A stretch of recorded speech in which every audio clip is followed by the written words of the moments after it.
professionnellement vis-à-vis de l'Algérie. Premièrement, je crois que vous ne pouvez plus vous rendre en Algérie. Quels sont vos rapports avec l'Algérie aujourd'hui? Merci pour la parole.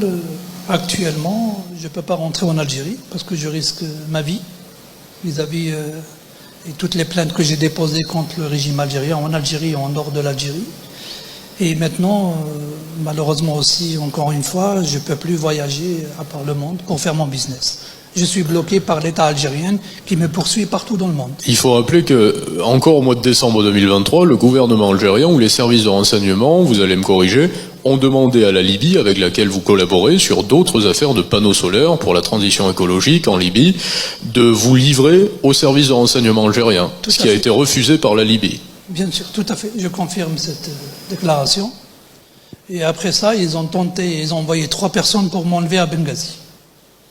Donc ça a eu lieu à Benghazi, et Benghazi a refusé auprès des services de renseignement qui sont tenus par les mêmes personnes qui vous avaient enlevé précédemment au début des années 2010. Je ne sais pas si c'est les mêmes personnes ou non, mais rien n'a changé en Algérie actuellement. Les persécutions que vous avez vécues au début des années 2010 existent encore en Algérie aujourd'hui? Oui, tout à fait, toujours. Le kidnapping, c'était 2018-2019, pas en 2010. Voilà, vous êtes arrivé en 2010 ou 2011 en Algérie. Voilà.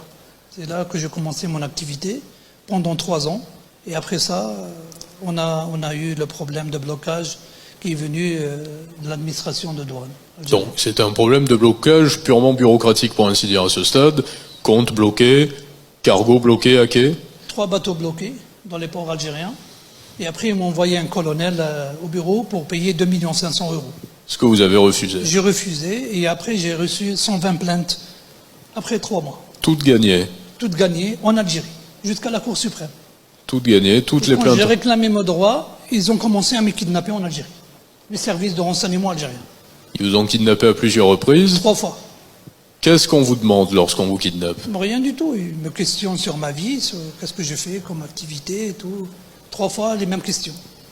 Et on en arrive ensuite à une tentative d'empoisonnement. Et après, après la 3e fois, je suis parti déposer plainte contre les services de renseignement algériens dans le tribunal algérien, à Bir Morad Raïs. Et le procureur général, il m'a dit de sortir de son bureau. Il a 3 enfants.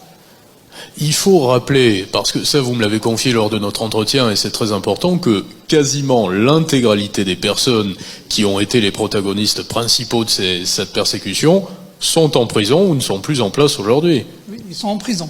C'est ça qui est étonnant. Les gens, ils sont en prison, mais je n'arrive pas à saisir mes droits en Algérie.